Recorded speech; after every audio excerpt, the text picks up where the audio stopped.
Kader Keita. Bonsoir. Bonsoir, Kader Keita. Bonsoir, bonsoir. Ou devrais-je dire Popito? Ah, Popito, Kadia, je prends tout. Hein.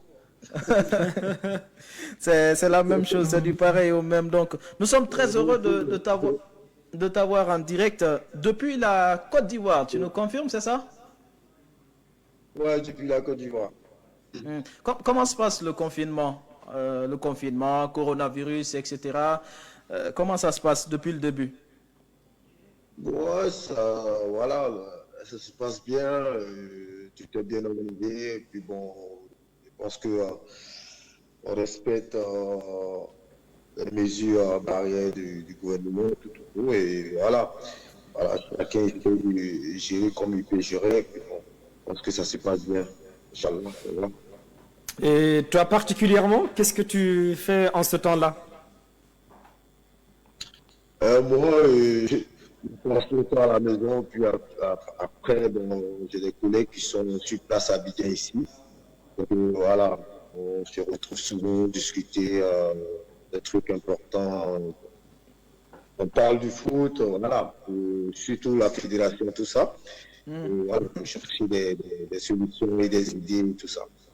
On sait que c'est l'actualité du moment, hein. En Nous, Côte d'Ivoire. on n'est pas directement concernés parce que nous sommes tout Ouais. simplement, nous ne faisons pas partie, pas parce que nous sommes guinéens, mais parce que nous ne faisons pas partie du corps électoral. Mais de loin, nous suivons cette actualité en Côte d'Ivoire, Kader Keita, puisque vous en parlez, on en parle. Comment ça se passe les élections? Juste avant d'aborder votre carrière, comment ça se passe? Les soutiens de gauche à droite? On Bon, vous sent très impliqué, hein. ouais, non, ça se passe bien, ça se passe bien. Voilà, vous voyez surtout sur les réseaux sociaux comment ça se passe. Comme c'est les clubs qui votent, voilà. Donc, je pense que chaque candidat a ses idées. Donc, voilà. Bon, tout ce que je peux dire, il faut que on essaie de respecter surtout le choix de la personne qui décide d'aller derrière tel candidat. Je pense que le choix est, faut qu'on respecte ce choix. D'accord. Votre À candidat l'image, idéal? un peu des anciens coéquipiers, notamment Yaya Touré qui a déclaré ouvertement soutenir Didier Drogba dans cette histoire-là. Particulièrement, c'est qui ton candidat dans cette élection? Moi, Ouais. moi, si je dois sur quelqu'un, je pense que la personne qui va me respecter, la personne qui va me donner la valeur que je dégage, moi, je suis content derrière cette personne. Donc, voilà. Je ne suis pas dans le respect, hein, voilà. Et je pense que il y a des candidats, il y a des sections des dirigeants avec un collègue, surtout le capitaine de l'équipe nationale. Voilà, moi j'ai dit ouvertement, moi c'est le respect. Parce que, mine de rien, je suis cadet Keita aussi. Hein, voilà. Il faut qu'on respecte. Voilà. Il faut qu'on me respecte. Me respecter, on vient me voir, puis on m'explique. Il faut qu'on essaie de m'expliquer. Le projet. Comment on dit ça? Le projet, tu vois, là. Et puis maintenant, bon, j'essaie de voir et décider où je dois partir. Ah, donc jusque-là, vous Si êtes rien, indécis en quelque sorte? ouais, chez moi, tranquille, pour le moment. Voilà. Parce que, bon, enfin, après, vous avez été coéquipier de Didier Drogba, qui est candidat déclaré à ces élections. Pardon? Vous avez été coéquipier d'un certain Didier Drogba, candidat déclaré à ces élections. Vous attendez toujours le premier pas de Didier, peut-être? Pas forcément des Didier. Pas forcément des Didier. N'importe quel candidat, pas forcément Didier. C'est pas parce que forcément c'est un collègue que, voilà, je suis partant pour voilà. Et pourquoi, Kader, cette élection au niveau de la FIFA suscite autant d'intérêt sur les réseaux sociaux, dans les médias? On a l'impression vraiment d'avoir affaire à une élection présidentielle réelle en Côte d'Ivoire. Ah, les Ivoiriens, ils sont comme ça. Ils sont vraiment bizarres ici. Ouais, les Ivoiriens sont comme ça. Et voilà, toujours, ici, c'est toujours comme ça, il y a toujours des tapages, voilà, pour essayer de booster un peu le truc. Ouais. Donc, bon, moi, personnellement, je m'en fous. Ouais. Popito, original Popito, hein, Ouais. comme moi je l'appelle. Fidèle à lui-même. Il est fidèle à lui-même. J'ai changé. Voilà, on parle de Popito, qu'est-ce qu'il a fait, qu'est-ce qu'il fait, voilà, je parle de ça. Et le reste, ça ne m'intéresse pas parce que, bon, voilà, ici, il y a des gens qui n'aiment pas respecter ce qu'on a à faire, c'est tout. Ouais. Moi, quand on respecte ça déjà, je suis dans mon coin, voilà. C'est pas de déranger quelqu'un, je ne veux pas qu'on me dérange. Voilà. C'est pour cela que vous ne me voyez pas trop, surtout à la télé, là, voilà, je suis dans mon coin, voilà. C'est ma vie tranquille. Ah, et merci vraiment donc de vous livrer à nous parce que voilà, comme vous l'avez dit, vous n'êtes pas, même pour les médias ivoiriens, hein, c'est pas tout le temps que Évidemment. Kader Keita parle. Ouais, c'est vraiment pas évident.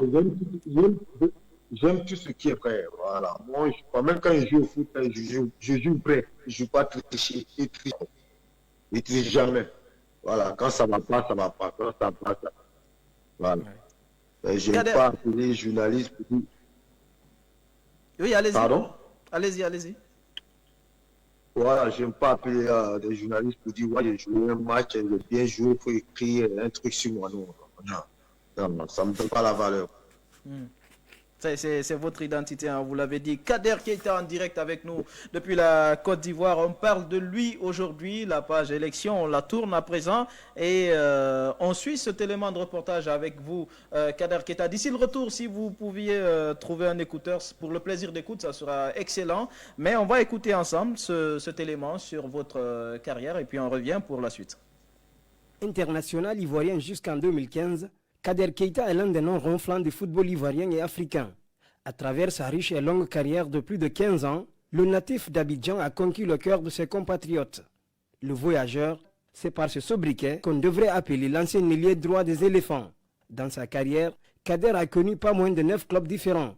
Le joueur de 1m84 a été révélé à l'Africa Sport dans les années 99. Après une saison chez les Verts et Rouges, l'Ivoirien quitte le pays et pose ses valises à l'Étoile sportive du Sahel en Tunisie. De là, il connaîtra 2 saisons en Asie avec respectivement Al-Ain FC aux Émirats Arabes Unis et Al-Sadd FC au Qatar. Parler de Kader Keita en club, c'est surtout souligner son passage réussi à Lille entre 2005 et 2007. L'attaquant n'oubliera pas son match héroïque lors du succès 2-0 face au Milan AC en Ligue des Champions. C'est Keita qui avait corsé l'addition avant de céder sa place au Guinéen Souleymane Youla. Impressionnant avec ses dribbles, Popito, comme on l'appelle, tape dans l'œil de l'Olympique lyonnais, qui le recrute en juin 2007. Avec l'OL de Karim Benzema, Kader remporte en 2008 le triplé, Ligue 1, Coupe de France et Super Coupe de France. Après l'Hexagone, il passera aussi par la Turquie et la Hongrie, avant de finir en beauté par le Percy Bandung en Indonésie. Dans sa carrière internationale, c'est 11 buts en 73 sélections pour Abdelkader. Le natif d'Abidjan a pris part à 2 Coupes du Monde, 2006 et 2010, et défendu les couleurs de la Selefanto lors de 6 phases finales de Cannes. Alors qu'il découvrait cette compétition, le virevoltant a été le meilleur ivoirien lors de la Cannes Mali 2002. Le 1er mars 2015, Abdelkader Keita raccrochait les crampons avec le sentiment du devoir accompli, même si celui qui a grandi à Gagnoa avait à cœur de soulever un trophée avec son pays, la Côte d'Ivoire. Voilà. À l'instant, donc, cet élément d'Amadou Bellabari, on le rappelle, hein, sur Kader Keita, qui est encore avec nous. Kader, on va revoir ton palmarès, cette première fiche de toi, et comprendre que c'est quand même assez particulier, hein, ton cas. Alors, 38 ans, 73 sélections, 11 buts marqués, notamment en 19 matchs plutôt, en Côte d'Ivoire, et... ce qui est important, surtout, ce que je veux signaler, c'est que tu as une trajectoire un peu différente des autres joueurs, hein, plus traditionnellement. C'est-à-dire que voilà, tu commences en Afrique, chez toi, en Côte d'Ivoire, et puis l'Étoile du Sahel. et puis tu vas aux Émirats Arabes Unis, au Qatar ensuite, avant de partir en France. Est-ce que tu as la même lecture que moi? Ouais, mais je pense que, comment on dit ça, Google, ils sont pas à jour parce qu'il y a des clubs le team que j'ai jamais joué là-bas, je suis jamais parti là-bas, comme à Dubaï, j'ai jamais joué à Dubaï. Bon. Et c'est vrai, j'ai commencé à l'Afrique, avec l'Africa au pays. Après, je suis allé à l'étoile d'Israël. Et après, je me suis retrouvé au Qatar, c'est au Qatar et après Lille. Mais tu as transité du côté de la Suède. Apparemment, l'essai n'a pas été forcément concluant. Oui, j'étais en Suède. Là, en ce moment, bon, moi, je suis pas un enfant d'Abidjan, je viens de Réunion. Toute ma famille est là-bas. Et il y a un manager, un de cousins des oncles, et il est venu me chercher à Gagnoa, puis on allait en Suède. Ça, c'était en 99. Et je suis resté, il y avait un visa de, il y avait un visa de 1 mois. Et j'ai fait 9 mois. Ça te fait rire là? Oui, ça me fait rire. Tu sais, j'étais allé pour un essai. J'étais allé pour un essai, il y avait un visa de 1 mois. Et j'ai fait 9 mois là-bas. Donc, je m'adaptais parce que c'était la première fois d'arriver en Europe. C'était l'hiver, tout ça, c'était vraiment compliqué. Et après, le contrat a marché, mais voilà. On ne voulait pas qu'il reste sur le territoire. On dit reviens en Côte d'Ivoire pour prendre un autre visa pour aller en Suède. Et ça se trouvait que mon grand-père Fadel Keita, il jouait à l'Africain en ce moment. Donc il m'a dit, tu ne peux pas rester comme ça à la maison sans rien faire. Et viens à l'entraînement avec moi. Voilà, moi je suis allé vite faire pour bosser un peu, pour aller encore en Suède. Je suis parti de l'autre côté. Donc après, bon, les dirigeants m'ont vu, m'ont dit, regardez, tout de suite, les dirigeants ont appelé mon père. Et c'était pour jouer la Coupe d'Afrique des clubs, ouais. Coupe d'Afrique des clubs, Coupe des coupes, un truc comme ça. Et il est signé à l'Africa. Voilà, c'est justement, en tout cas, pardon, cette période-là où tu as réussi quand même à te révéler aux yeux des Ivoiriens, avec Fadel, notamment ton grand frère, tu as formé quand même un duo exceptionnel. Alors, raconte-nous un peu ces moments de gloire avec Fadel, d'où d'ailleurs est venu un peu le nom de Popito, il paraît. Popito, c'est depuis le village. Ouais, vous savez, à l'époque, on n'avait pas assez de sous pour aller dans un coin, les glaciers et tout ça, parce que c'était très cher. Donc, c'était tellement les Popitos qui traînaient dans les rues, là. Les Popitos de 50 francs, 25 comme ça. Et j'aimais tellement ça, je pouvais manger au moins 10 comme ça. La glace. Popito passe, le nom est resté comme ça. Ouais. Le nom est resté Popito, sinon ma mère, elle m'appelle, elle m'appelle pas Popito, elle dit Popi, elle dit ça Popi, quoi. D'accord. Et Fadel, on joue ensemble, et depuis au quartier, voilà, c'est vrai qu'il était jeune parmi eux, mais à longtemps on joue ensemble, on se connaît, et ça a été plus facile pour moi, quoi. C'était pas la première fois qu'on se retrouvait à l'Africa. On avait le club au quartier, on jouait souvent contre les autres quartiers ensemble. Donc, voilà. Donc le jeu était plus facile. Bon, il sait comment mon grand frère se place, il sait comment il demande le ballon, donc il y avait tout ça. Et voilà, c'était déjà là. Voilà, c'était pas un truc de centre de formation et tout ça. À la maison, on est en train de calculer tout ça. Et mon grand frère après tout, c'est même ça. Donc il sait comment il joue. Et ça a été plus facile. D'accord. Alors, on va voir une autre fiche de Kader Keita. Mais Kader, profitez justement pour raconter comment de l'Africa Sport vous vous retrouvez à l'Étoile du Sahel pour commencer, toujours sur le continent africain. Comment donc le contact s'est établi jusqu'à ce que vous vous êtes retrouvé au Maghreb? D'accord. Quand je signe à l'Africa, donc je joue pendant au moins 1 an et moi je ne voulais pas arrêter. Donc mon premier match ici, c'est là, j'avais surtout les académiciens, tout ça, les colos, les maestros, tout ça. Et là, moi j'étais le plus jeune, avec les grands frères, les fadels, les tontons même. J'ai essayé de m'exprimer parmi ces deux-là. Et après 1 an, Fadel est parti. Fadel est parti, Fadel est parti en Turquie. Donc moi, je voulais pas rester. Je voulais forcément partir. Et le club a cherché, on a eu Étoile du Sahel. Et c'est après le match contre l'Expérience. On allait là-bas, ils ont refusé que je joue le match. Et ils ont refusé que je joue le match. Et puis après, le président voulait que je signe avec l'Espérance de Tunis. Et après, moi, j'ai refusé. Parce que je me suis renseigné pour voir un peu comment ça se passe dans le club là-bas. J'ai vu que non, je ne peux pas faire. Si j'ai signé là-bas, je n'allais pas rester. Là, je suis revenu au pays. Et après, l'Étoile est venue me chercher. Et je suis allé à l'Étoile. Et voilà, c'était bien passé. 2 ans à l'Étoile et c'était très bien. Voilà. C'est vrai que j'ai eu beaucoup de problèmes à Tunis avec le président Chiboug à l'époque. Voilà. À chaque fois, il y avait des problèmes sur le terrain, c'était carton rouge. C'était pas un joueur qui me gifle. L'arbitre même va venir dans le c'était un peu compliqué là-bas.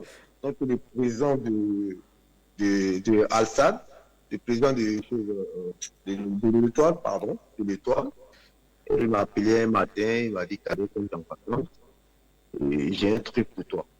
Je dis, j'ai un truc pour moi. Il dit, mais c'est 25 jours. Il dit, 25 jours.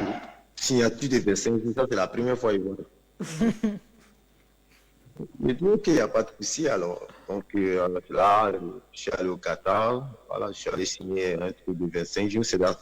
Il est retrouvé encore mon au grand Qatar, frère Fadel. vous avez signé à Al-Sad, c'est ça? C'était 25 jours. C'était seulement pour 25 jours. Et c'était les tournois, les coupes de presse, de roi, tout ça là. C'était pour 25 jours. Un contrat de 25 jours. J'ai trouvé même mon grand frère Fadel qui était là-bas aussi. Donc voilà, mon premier match, il y a eu carton rouge. C'est terrible, hein? Bon, c'est genre. Il y a eu carton rouge. Mais après ça, le presse m'a aimé. Il dit, lui, c'est un fou. Ce petit-là, il faut qu'il reste. J'ai signé un contrat de 5 ans avec eux. Sans regarder le contrat. Hein. Ouais, de 25 jours, tu es passé à 5 ans de contrat. Ouais, 5 ans de contrat. Le prince dit, lui là, c'est un fou. Il doit rester avec lui. Donc, c'est dans ça que j'ai signé un contrat de 5 ans. Ouais. Mais c'était en arabe. C'était en arabe. Et ça allait. Tu n'avais pas de traducteur là? Non, j'avais rien. Quelqu'un qui est quitté à Abidjan. Même pas un manager, il n'y a rien. Et avant Abidjan, qui était à Gagnoa. Quelqu'un qui est quitté à Gagnoa, tout ça. Moi, Dieu fait pour ces choses. Moi, j'ai toujours tout fait. Pour moi, c'est Dieu. Il n'y a pas quelque chose d'autre. Pour moi, c'est Dieu. C'est Dieu. Voilà. Il ne faut pas tricher. D'accord. J'aime le truc, donc je dois me défoncer pour ça. Donc, j'ai signé un contrat de 5 ans et ça me dit que dans le foot, tu peux avoir des blessures, tout, c'est un faux contrat, et tu peux avoir des blessures sur le coup, on dit, c'est plus la peine, on n'a plus besoin de lui. J'ai pris des risques, quoi. Ouais, un peu. Mais alors, j'ai signé, mais Dieu merci. Voilà, Dieu merci, voilà, c'était bien pour moi. J'avais tout. Et après, le club m'a dit non, il faut qu'on signe un vrai. Et l'ancien contrat, alors. comment ça se passe? L'ancien contrat laisse tomber, maintenant, c'est là, j'appelle maintenant mon manager et il dit, viens manger aussi. Comme tu as faim, il faut venir manger. Il est venu pour un vrai contrat. Après, Sali est venu. Bon, on est comme ça jusqu'en Ali. D'accord. D'accord. Alors, Kader, pourtant, hein, vous aviez toujours ce rêve de jouer en Europe. Et à partir de là, donc, vous signerez au LOSC à Lille. Donc, est-ce qu'on peut dire qu'à l'époque, que votre arrivée en Europe est due quelque part à un certain Claude Puel? Ouais, vraiment, en ce moment, tu sais, le football c'était pas trop développé la chose au Qatar. Donc, j'ai perdu un peu quelques trucs au Qatar. C'était bien, ouais. Ouais, je marquais, ouais, je faisais des trucs toujours, on m'appelait à l'équipe nationale aussi. Mais c'est différent avec le temps quand j'arrive ici, mon contrat à Lille. Et Dieu merci, j'ai croisé un coach vraiment qui était exigeant, qui était vraiment, il était vraiment professionnel. Donc, il voulait me montrer le football, c'était pas seulement venir jouer comme au quartier. Donc, voilà, où les autres étaient au repos, moi, j'étais à l'entraînement. Donc, j'ai fait au moins 4 mois sans jouer en CFA. 4 mois, je jouais en CFA. Donc, on voyageait 7 heures de route. Les autres voyageaient avec l'avion. Moi, je voyageais en bus. Après, j'ai un ami, je vais tout le temps parler de Makoun, Jean Makoun, qui est le Camerounais. Ah, le Camerounais, d'accord. Ouais, Jean de Makoun. Jean de Makoun. Et il m'a dit, Kader, arrête de conneries, tu joues à l'équipe nationale. Et là, tu viens ici, attends, viens, on va jouer là. Arrête de jouer, on ne sait pas. Et mon premier match avec l'État, et c'était contre Lyon. Ah, là, j'étais défenseur, j'étais attaquant, j'étais partout. Oui, c'est là, ça commence, et puis le coach me met titulaire pour toujours, et puis voilà. J'étais toujours à mon poste, voilà. Avec le coach, ça passait très bien, voilà. Il m'a fait bosser vraiment. Je vais toujours dire merci à ce monsieur, merci à Jean de Malcoun aussi. Voilà. J'ai eu des gens là-bas pour me soutenir, tout ça, mais c'était pas facile.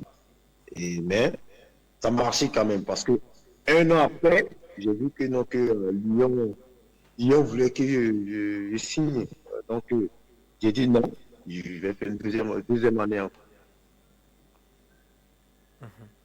D'accord. Ouais. En tout cas, à Lille, quand même, tu as fait fureur, tu as fait bonne impression parce que c'est là que tu as fait décidément ta meilleure carrière de footballeur en club avec cette équipe de Lille. On se rappelle quand même de ce match exceptionnel que tu as livré contre le Milan AC. Je crois que c'était en 2003 en Champions League où tu as marqué un but contre cette équipe de Milan. D'ailleurs, futur champion d'Europe à l'époque. Raconte-nous ce moment. Vraiment, tu sais, nous les Africains, quand on croise le club, moi je dis toujours, on doit forcément se faire remarquer, faire prier Dieu pour faire un bon match. Donc j'ai vu que c'était, voilà, je me suis dit que Kader, fonce-toi, donne tout, et voilà, soit le meilleur. Donc voilà, mais j'ai bien dit que je n'ai pas triché ce match. Moi, n'importe quel adversaire qui dit pas moi, voilà, je joue mon truc et à fond, quoi. Voilà, à fond. Et Dieu merci, ce match s'est très bien passé avec les collègues. Jacques-Claude, Denugui, Baudemey, tout ça. Mais à l'époque là, vraiment, on était en forme. On était en forme parce qu'on était tous jeunes. Et ça passait bien, ça passait bien. Il n'y avait pas une histoire des stars parmi nous. Tout le monde était même chose. Donc voilà. Le match là, et les grands joueurs, les meilleurs joueurs du monde, ah mais ça fait plaisir. Ça fait plaisir. Donc, Alors, voilà. juste après, tu signes quand même à Lyon. Et là, c'est vraiment l'antre des stars, hein, on peut le dire. À l'époque, Karim Benzema, comme tu le disais tout à l'heure, était déjà sur place, Fred, etc. Les Govou à l'époque, Oui, qui étaient est-ce d'ailleurs que tes concurrents. tu t'es dit, c'était pour relever un défi de t'imposer parmi ces stars-là, ou c'est la notoriété du club qui a fait que tu as signé à Lyon? Sincèrement, sincèrement, moi personnellement, je vais dire la vérité, je ne vais pas signer à Lyon. Je ne vais pas signer à Lyon. Parce que il y avait un business déjà que sur place, il y avait elle qui devait venir l'année prochaine. Et moi, on me fait appel, on me dit non que beaucoup doit partir. Donc voilà, les gens m'ont dit non, reste ici, Lyon c'est un grand club, tu vas changer de salaire, tu vas changer de vie, voilà, plein de trucs. Et mon manager aussi était dans ce courant aussi. Donc moi personnellement, si c'était pas parce qu'il y avait Milan qui était là aussi, et il y avait aussi un club aussi en Angleterre. Donc voilà, moi je voulais forcément quitter la France. Je voulais forcément quitter la France. Et voilà, après, je suis signé à Lyon. Et après, j'ai demandé, mais vous devez partir, vous restez, moi je fais quoi? On dit non, Ouais. on va pas tout penser. On est resté dans ça, et voilà. Après, j'ai vu mon manager, il dit, mais comment ça se passe ça? Parce que moi, je ne peux pas jouer 2 matchs. Vous m'avez dit jouer 2 matchs, donc c'est sûr comme ça. Je joue à l'équipe nationale de France. Moi aussi, je dois jouer à l'équipe nationale aussi en Côte d'Ivoire. Mais attends, moi j'ai besoin de me mettre en forme aussi. Donc je ne vais pas rester là pour que je me mette en contact parce que je quitte à Lille, je viens de trouver des stars, des gars aussi qui sont prêts. Il y a un groupe. Donc, maintenant, faut que voilà, je dois m'imposer quoi. Je dois m'imposer. Donc si les gars sont là, comment je fais? Donc ça a été un truc de forcing, voilà. Donc j'étais pas, sincèrement, je dis la vérité, j'étais pas bien là-bas. Ouais, tu n'étais pas Ouais. bien là-bas, ça s'est d'ailleurs fait ressentir lors de ta première saison, puisque tu joues quand même 30 matchs et tu n'inscris que 4 petits buts, alors que tu avais quand même le plus gros transfert à l'époque du championnat français. Qu'est-ce qui s'était passé? Comme tu l'as rappelé déjà, il y avait les Sidney Govou, il y avait le Karim Benzema, il y avait le Fred, il y avait quand même des grands noms. Et tu n'as pas forcément bénéficié de la confiance du technicien à l'époque. Peut-être que les gens vont me dire que non, que Cadet, c'est pas professionnel ça. Mais à la fin, je m'en battais les couilles, j'ai fait du n'importe quoi. Parce qu'à la fin même, je ne dormais pas à Lyon, je dormais à Paris. Donc je venais à l'entraînement le matin.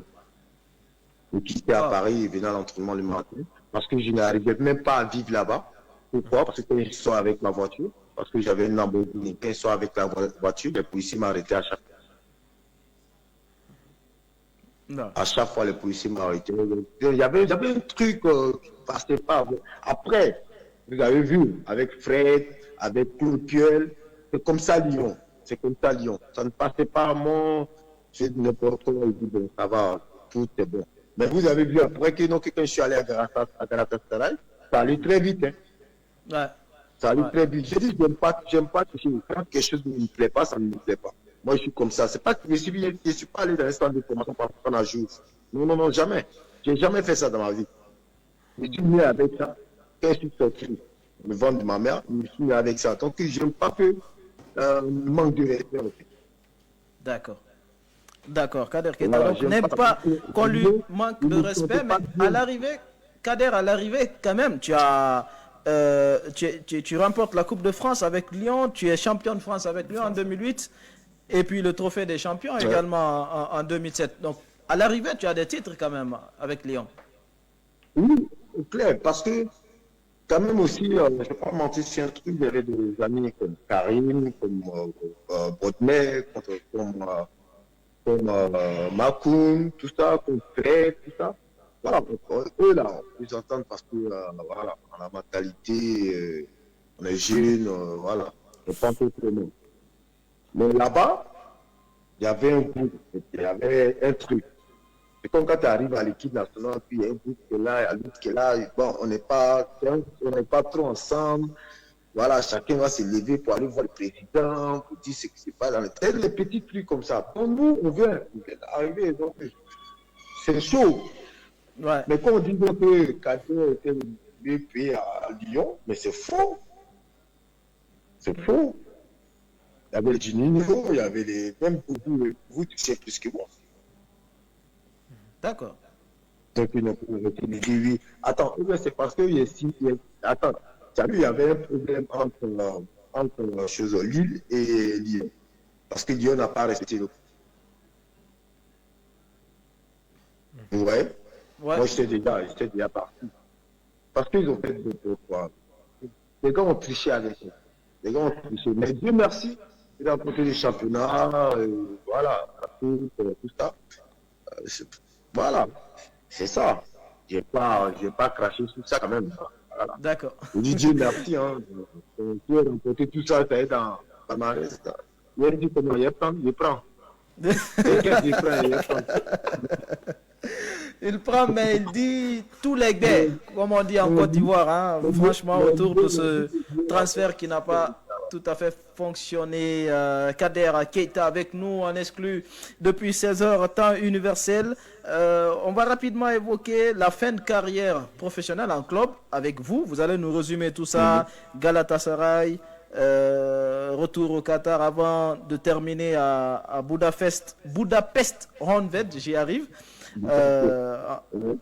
Plutôt à Persiga, en Indonésie. Vous terminez en Indonésie plutôt. Voilà, racontez-nous cette fin de carrière-là.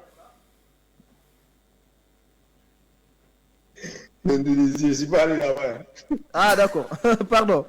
Hongrie, Budapest Honved, j'y arrive. Ouais. Ouais. Après, bon, Galatasaray, c'est bien passé un an. Et le dirigeant qui était sur place, il y avait une histoire d'élection avec les dirigeants. Donc les dirigeants savaient qu'ils allaient laisser le club, donc commencer à vendre les joueurs n'importe comment. Mon manager aussi, l'agent aussi, lui c'est l'argent il voit. Et je me suis retrouvé au Qatar avec mon ancien club Al-Sadd. Et voilà, j'ai signé là-bas. J'ai passé de bons moments aussi là-bas, tranquille, parce que je connaissais déjà le club, c'était bien passé. Et après, bon, j'avais envie de changer un peu tout ça. Et bon, comme au Qatar, ils aiment juste avoir les stars, changer à chaque fois. Donc, voilà. Une Après, précision, tu retournes dans le même club, hein? Al-Sadd, ouais. Tu retournes à Al-Sadd. D'accord. Oui. D'accord. Al-Sadd, voilà, c'était bien passé pendant au moins 10 ans. Et troisième année, voilà, on a discuté un peu, bon, ça ne s'est pas bien passé. Et puis, on dit, bon, moi, je me casse. Et puis, voilà, on a toujours gardé contact. Je n'ai pas fait de problème avec eux parce que c'est des gars, voilà. Je peux dire, grâce à Étoile du Sahel, Africa, Étoile, et puis Al-Sadd, que je suis arrivé en Europe. Donc voilà, je n'ai pas trop discuté avec eux. On a arrêté comme ça. Je me suis retrouvé à Paris. J'étais à Paris, j'étais assis là-bas, je m'entraînais individuellement. Et après, j'ai un ami libanais qui était à l'époque libanais italien, Fabio. Et il était en Hongrie, comment on dit ça? Hongrie, pardon. Il était là-bas, puis il m'a fait appel, il dit, bon, comme tu n'as pas de club en ce moment, viens avec moi et puis voilà, on va chercher un truc ensemble. Viens ici, ben, on va pas tout dire, c'est pas forcément l'argent. C'est pas forcément l'argent, je veux seulement me mettre en forme, et puis bon, il y a l'équipe nationale qui est là, c'est très important. Et voilà. Je suis allé, bon, ça s'est pas bien passé, c'est là que j'ai eu mon problème au genou. Ouais. Et mon problème au genou. Voilà, j'ai eu mon problème au genou. Bon. J'ai forcé de laisser mon collègue là-bas, mon ami personnel, Suleiman Yula. Ah, Suleiman Yula, parlez-nous-en. Non, lui c'est mon ami. Ah bon? Lui, c'est mon ami. Ouais, hey, là. Pour démanteler, Yula, le man, Oui, là, les deux là. Non, Bah, c'est ça. Fodé Massaré, c'est ton pote, mais ça ne t'a pas empêché d'ouvrir le bal en 2008 au Ghana et de célébrer comme tu as fait. Je sais que tu avais posé la question. Non, tu sais, attention, c'est comme ça, avec Iboula, avec chose Massari, oui, on est sur le terrain, on dit là, on va vous gagner, on va faire ces mouvements là. Comme vous là, il doit marquer. Comme vous là, il doit marquer, puis il doit toujours marquer. Il dit, mais pourquoi? Il dit, mais ma fille est guinéenne. Ouais. Donc, Alors ça aussi, ouais, c'est vrai que beaucoup de gens ne connaissent pas, hein. Votre fille est exactement, disons, ivoiro-guinéenne, si on peut Parce que tu es dire marié ainsi. quand même à une Guinéenne. Ouais, Il faut il quand même, était marié à une Guinéenne. Non, je ne suis pas marié avec elle. Ouais, Ah d'accord.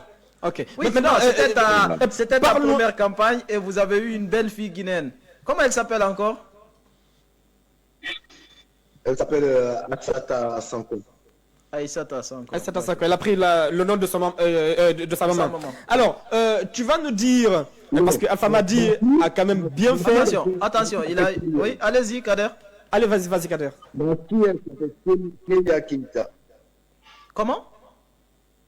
Kélia Keita. Iya Keita. Kélia. Ah, Kélia, Kélia. d'accord. Kélia Keita. Ça Oh, c'est ok. le nom de la maman, en fait. Ouais, je vois. Alors, on va revenir sur ce match de quart de finale Cannes 2008. Alors, Tu Bobo, marques ce but Juste avant que tu ne partes, on va revoir ce but. Parce que c'est important. et tu vas nous expliquer pourquoi tu as fait cette célébration vraiment avec beaucoup d'énergie. C'est surtout ce qu'on veut savoir. Voilà, avec la complicité de Aruna, on va revoir ce but juste en illustration pour rappeler un peu aux téléspectateurs qui regardent en ce moment. Parce que la Côte d'Ivoire quand Système même gagne 5-0. 5 Ouais. buts à 0. Et c'est lui qui ouvre Ouais, c'est le le bal.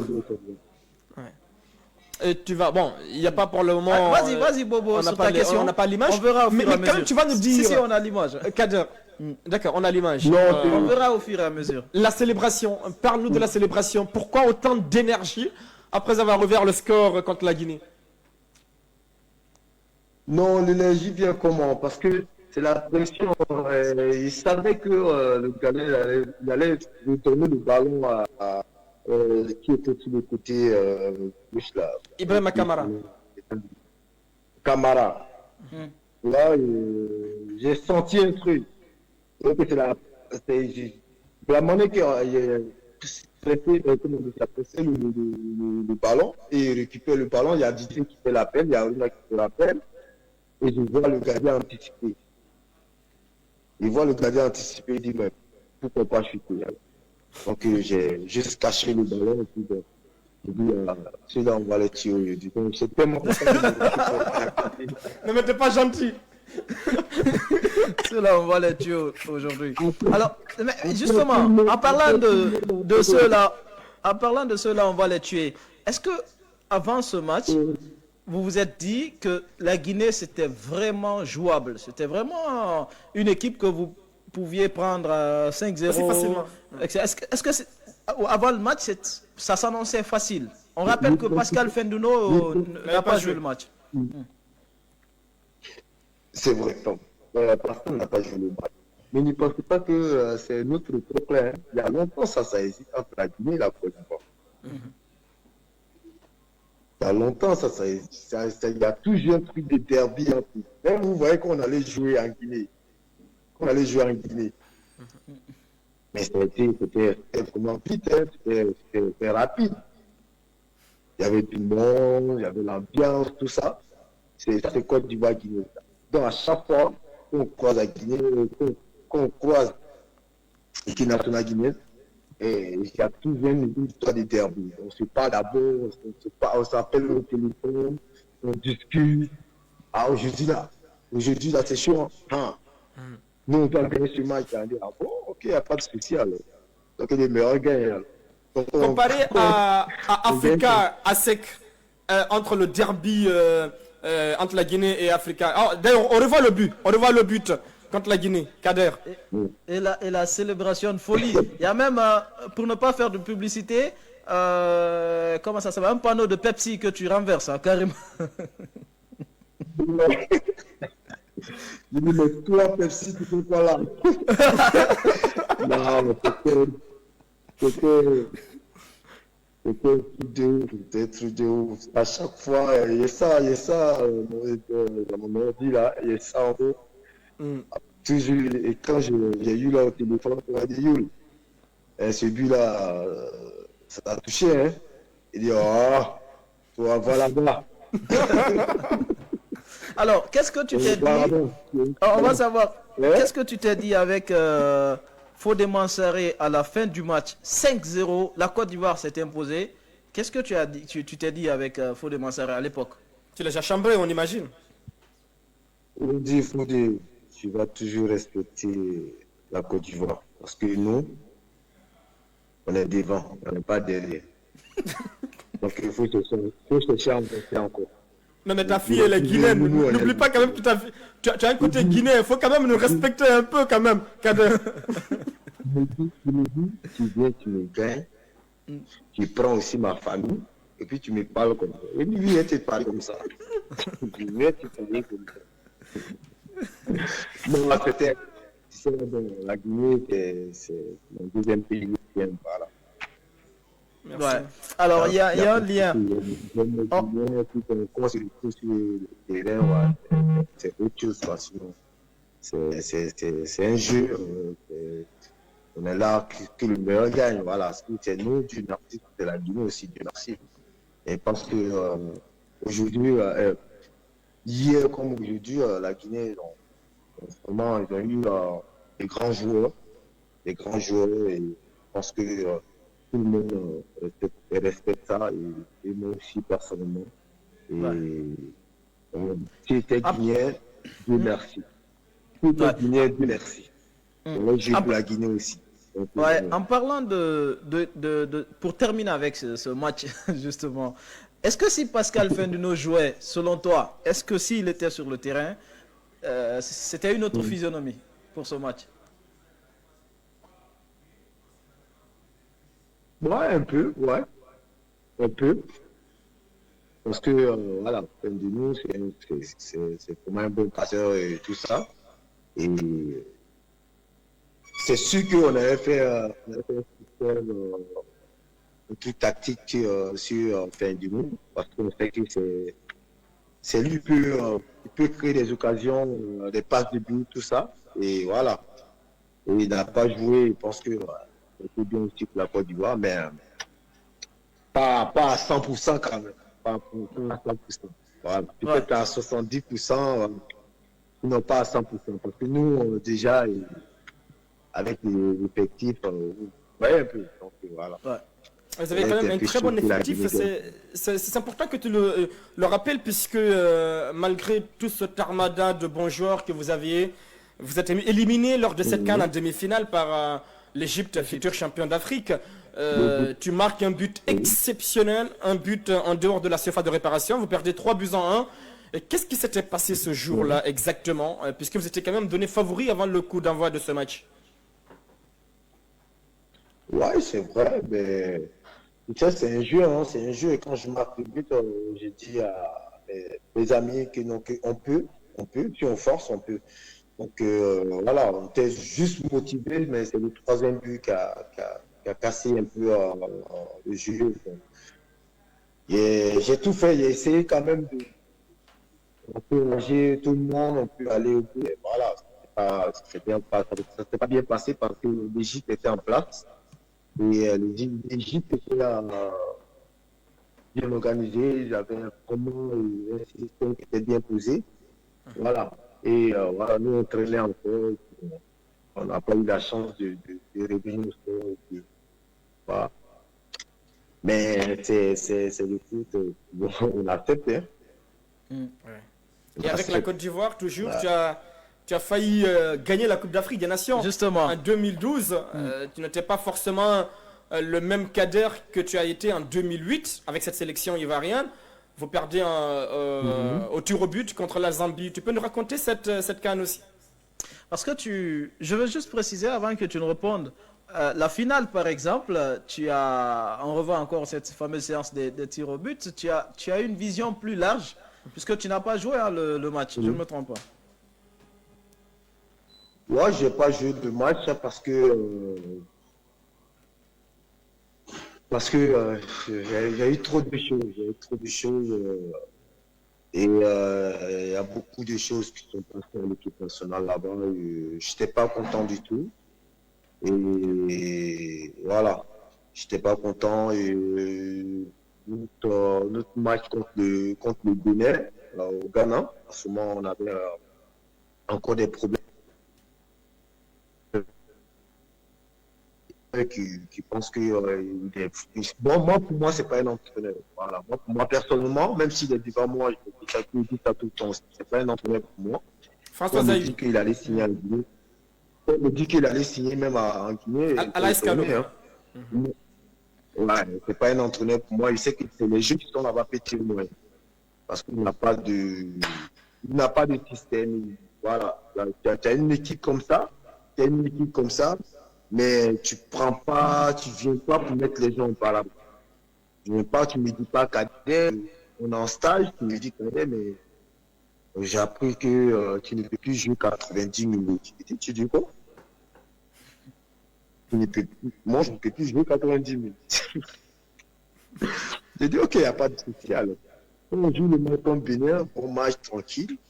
Il a commencé à se mettre dans son coin tranquillement, voilà, créer des problèmes à chaque fois. Il dit là, ouais, Kader, même ce jour-là, la finale, on rentre dans les vestiaires, il y a toujours match nous, on rentre dans les vestiaires, tout le monde était énervé dans les vestiaires. Tout le monde était énervé. Donc moi, je rentre, puis quand tout le monde dit, les gars, reposez-vous, arrêtez de parler, récupérez. C'est vrai, l'équipe est jeune. On a accéléré pendant au moins 20 minutes pour pas marquer. On n'a pas marqué, maintenant on se calme, on se repose, l'entraîneur est venu. Donc, Kader, tais-toi. C'est pas toi l'entraîneur ici, tais-toi. C'est Zawi qui parlait comme ça. Oui, mais oui, devant les dirigeants, tout ça. Il dit, mais coach, t'as quoi? Mais calme-toi.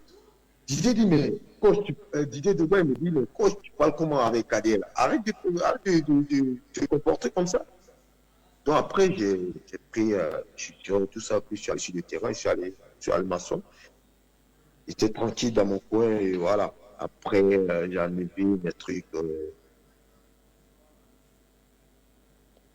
Donc, tout ce que je sais. Oui, allez-y, on s'était coupé là, oui, allez-y. Je pense que tout le monde va attendre. Si moi, Kader Keita, si moi, je jouais ce match-là, sur la tête de ma main, sur tout ce que je cherche, sur le tombeau de mon pas, ce match, on gagne ce match. Mais comme Dieu est fort, Dieu dit, tout le monde sort 0. Il n'y a pas quelqu'un qui va avoir plus place. Donc, on a bien ici, on a tient ensemble. Ouais. Donc, vous tenez comme responsable. Vous tenez comme responsable François Zaï pour cette défaite en finale de la CAN 2012. Oui, parce que Dieu a bien fait. De la manière qu'il est quitté même à l'équipe nationale, il a vu que non, que tout me présente ses excuses. Ouais. Il y avait un problème personnel entre vous et François Zaï qui vous sélectionne quand même pour la CAN. Il était dans un business, pas possible. Il était dans un business pas possible, il ne sait pas, il a appris ça dans les coulisses, voilà, il prenait l'argent avec des joueurs pour jouer, avec des managers, pour que, voilà, pour faire jouer des joueurs, tout ça. Donc, il était dans un truc de business. Mais on est venu pour jouer pour le pays, on n'est pas venu pour faire, pour chercher là. Donc, il faut mettre les joueurs qu'il faut. C'est pas parce que le joueur a payé mon pour toi qu'il va venir jouer. Non. Justement, puisque tu parles de François Zaï, c'est un entraîneur, c'est un sélectionneur africain. Qu'est-ce que tu penses des sélectionneurs africains? Parce qu'il y a quand même, pour beaucoup d'observateurs, ils ont du mal à toujours amener très haut les sélections nationales. De moins en moins maintenant, parce qu'on a Aliou Cissé, on a Jamel Belmadi, qui font de À part bonnes ce qui choses. s'est passé en 2019, bien évidemment. Oui, mais ça, c'est. Moi, je respecte ces messieurs-là. Moi, je les. Mais Zawi seulement, je pense que les autres entraîneurs ils sont bons. Ils sont allés, bon, il y a vu Belmadi au Qatar, tout ça. Je connais un peu. Mais Zawi François, c'est pas un entraîneur. Zawi François, c'est un entraîneur. Il vaut rien. D'accord. Alors, Il n'est pas D'accord, venu alors- prendre il n'est pas venu prendre les équipes de 3e division en Côte d'Ivoire dans le moment de Ok. c'est On- pas un on- entraîneur. Il D'accord. vaut rien. Alors, est-ce que au-delà de François Voilà. Zawi, c'est-à-dire que vous avez plus mal aujourd'hui parce que peut-être grâce à lui, vous n'avez pas pu être champion d'Afrique. Mais il faut voir, la finale, là, il faut voir le nom gratuitement, cadeau, tout parce qu'il n'a rien fait du tout. Il n'avait pas de système, il est là devant le lobby, bon les gars, il n'y a pas de tactique de jeu, voilà. Ça dit déjà tout, parce que, voilà. Et, une chose, le Real de Madrid, Zidane a joué avec des joueurs, il joue aujourd'hui en ce moment, mais il doit faire tactique, il monte tout, c'est lui l'entraîneur. Mais toi, tu dis que non, qu'il y a Kader Keita, il y a Didier Drogba, il y a tant, tu fais pas tactique. C'est quel entraîneur ça là? Moi, je n'ai jamais vu ça. Si tu connais pas, tu connais pas. Si tu ne sais pas comment nous placer depuis, tu ne sais pas comment on doit faire l'entraînement, tout ça là. Mais dégage, c'est pas un entraîneur. d'accord. On va revenir maintenant sur le sacre de la Côte d'Ivoire, 3 ans après, avec Hervé Renard, qu'il avait gagné avec la Zambie, justement, qui vous avait battu. Qu'est-ce que tu en penses de ce sacre de la Côte d'Ivoire, sans toi forcément, Sans Drogba aussi, hein, et entre sans autres. Drogba aussi. Ouais, donc, ce sont maintenant les jeunes qui sont là en ce moment. C'est vrai qu'on n'a pas eu encore le truc qu'il faut. C'est vrai qu'on a gagné quand même la Coupe d'Afrique avec Ghana, mais c'est vrai qu'on a besoin encore de plus. On a besoin des joueurs, on a besoin de plus former encore. Et que la Côte d'Ivoire retrouve un peu, voilà, et que la Côte d'Ivoire retrouve un peu parce qu'on est vraiment bas, voilà. Donc après, je ne suis pas trop à côté de l'équipe nationale, donc je ne sais pas trop, voilà. Parce qu'il y a longtemps, je suis juste quitté dans ça, puis être dans mon coin, faire mon business tranquillement. Peut-être c'est maintenant avec changement passif, on va essayer de voir maintenant ce qui se passe là-bas. Mais je n'ai pas trop de dessus. Voilà, donc tu as décidé de t'impliquer maintenant hein, dans le football Voilà. ivoirien, mais en tant Ivoirien. que quel type d'acteur exactement veux-tu t'impliquer dans le football ivoirien? Moi, aujourd'hui, voilà, moi, je suis allé à la PIF, je suis allé voir Sori, il dit Sori, parce que j'ai vu le truc de Mbappé là, avec son père, tout ça. Parce qu'aujourd'hui, on a beaucoup de jeunes joueurs en Europe. Et nous, les Africains, on attend d'abord que les jeunes jouent à l'équipe A. Ils doivent venir dire oui, c'est un Ivoirien ou bien c'est un Guinéen. Ok, c'est pas ça. Il faut aller voir les jeunes dans les centres de formation, voir un peu, demander les Ivoiriens ou les Guinéens, tu vois un peu, discuter avec eux, puis sur le jeu, juste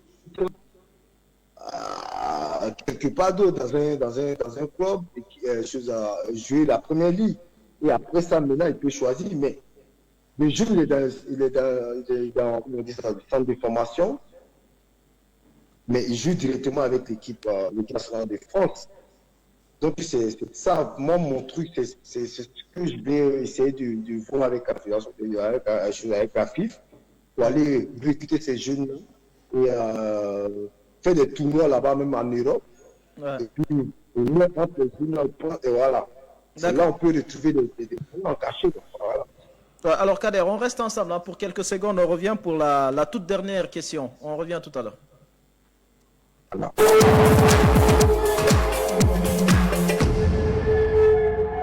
Bâti Bâtir, voilà le projet. Il s'agit de bâtir. Bâtir des projets. Vos projets. Des projets d'avenir. Nous sommes Adoa, bâtisseurs d'environnement depuis plus de 30 ans. Portés depuis toujours par la même ambition. Offrir au plus grand nombre l'accès à la propriété. Les nouveaux propriétaires se sont déjà vus remettre leurs clés. Bâtir des projets d'avenir. Juste ici, sous vos yeux. Et c'est certainement ce qu'on fait de mieux. Nous sommes Adoa et c'est pour vous que l'on bâtit. Découvrez notre projet Cité Douane. Réservez votre bien en nous contactant sur le +224 623 132 694 ou 622 608 856 ou sur notre site web citédouane.com.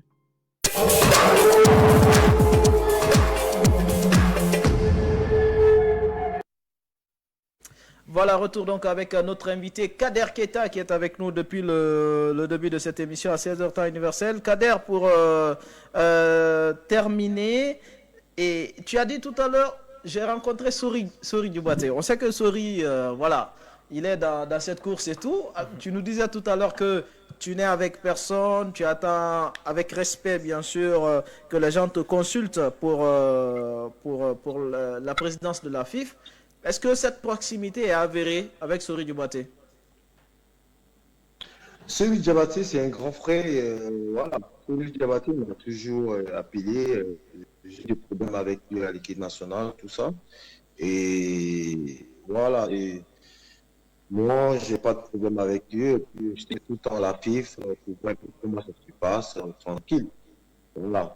Mais l'équipe nationale, le foot, même dedans là-bas, voilà, ça ne m'intéresse pas quand j'ai des trucs à faire avec eux. Parce que moi-même, déjà, mon père a un club déjà qui était déjà là. Donc, voilà, moi, je suis allé voir pour voir mettre ce club en place avec le Macron. Donc, on a discuté tranquillement. Il m'a jamais dit, ah, quand même, je vais me présenter, tout ça. Mais, pour moi, personnellement, c'est quelqu'un qui est bien. Pourquoi? Parce qu'il a l'expérience. Il y a longtemps, il est dans ça. Et il a travaillé aussi avec les dirigeants. Il a travaillé depuis 2005, il y a longtemps, il était jeune quand il venait là-bas. Donc, Sori maîtrise mieux aujourd'hui la FIF que beaucoup de gars. Quoi. Voilà. Donc, il doit rester. Si tu devais faire un choix, Kader, puisque là, on t'a suivi, on a suivi ta déclaration. Tu parles de l'expérience de Sori Doumbouya. Didier Drogba, c'est quelqu'un qui a une belle carrière, qui a un grand nom du côté de la Côte d'Ivoire et sur le plan international, mais qui manque d'expérience sur le plan administratif. Si tu devais faire un choix entre l'expérience et la jeunesse, qu'est-ce que tu vas faire? Entre l'expérience et la jeunesse, je prends l'expérience. D'accord, c'est clair, hein? Dans l'esprit de tout le monde.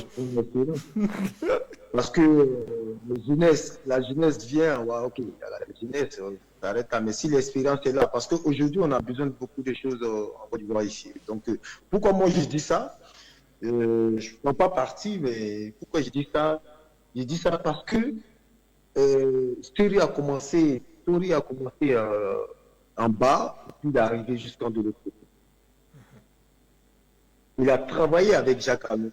Il a travaillé avec Sidi Diallo. Donc, oui. Il y a beaucoup de choses. Même avec Idriss Diallo. Celui a travaillé avec Idriss aussi. Donc, il y a tout ça. Moi, c'est l'expérience, quoi. Moi, c'est l'expérience, voilà. Je ne prends pas quelqu'un, mais c'est l'expérience, quoi. D'accord.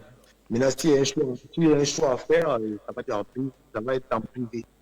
Voilà. On a déjà lu, entre les lignes, c'est ce que tu veux dire, c'est pas grave. Non, bon, c'est entre les lignes. Il n'a pas dit officiellement celui qui le soutient. Hein. Attention, Bobo, vous êtes vicieux. Là. Parce que j'aime pas trop la mentalité des gens qui sont sur les réseaux sociaux. Voilà, je m'en fous, mère, elle a gagné là-bas, elle est couchée. Elle attend que le moment, j'envoie un peu, elle va manger. Donc, je n'ai pas accepté que les gens ont des femmes, mais après, une histoire de pif, c'est pas ça. Ouais. Bien dit. Alors, dernière question de cet internaute cette fois-ci. C'est vrai que, bon, cette question, je sais pas. Il s'appelle Mohamed Sissé, il suit notre live Facebook. Il demande, on a appris que Kader Keita est d'origine guinéenne. Est-ce que c'est vrai? Non. Malien. Comment? Malien. D'accord. D'accord. Malien. D'accord. Tu vas me permettre de poser une dernière question, s'il Une te toute plaît. dernière, Bobo. Oui. Sur le football guinéen, Kader Keita. Je ne sais pas si tu suis le championnat guinéen. Aujourd'hui, il y a quand même un club en Afrique de l'Ouest qui s'appelle le Oroya Athletic Club de Conakry, qui fait un peu les beaux jours de l'Afrique de l'Ouest. L'Oroya jouera les demi-finales de la Coupe de la Confédération. Globalement, est-ce que tu suis le Oroya en particulier et quelle est ta vision aujourd'hui du football guinéen de manière globale? Je pense qu'aujourd'hui, c'est vrai que je ne suis pas trop championnat guinéen, tout ça. Et voilà, j'ai entendu le nom de voilà, tout ça, j'ai entendu le nom. Mais je ne suis pas trop. La dernière fois, j'ai vu penser à Aristide, on a parlé un peu, je suis renseigné, mais j'ai demandé, maintenant, t'es où? Il dit, il est en Guinée. Et j'ai dit, mais le championnat, comment? Il m'a dit, c'est très bon. C'est très bon. Et c'est un peu mieux qu'en Côte d'Ivoire ici, tout ça. J'ai dit, mais c'est parce qu'ils sont revenus en arrière. Ils ont commencé à faire beaucoup de choses pour le championnat minier. Donc aujourd'hui, ça est en train de monter. Donc voilà, continuer à bosser pour que les championnats deviennent, voilà, pour que les joueurs deviennent encore plus professionnels quand ils arrivent en Europe. D'accord. Une question provoque peut-être. Hormis tes amis ivoiriens, enfin guinéens, Souleymane Yula et Fodé Mouassaré, quel est le meilleur joueur guinéen de tous les temps, selon toi? Enfin, ceux que tu as connus. Oh là là, tout ça, les gars. Tout ça.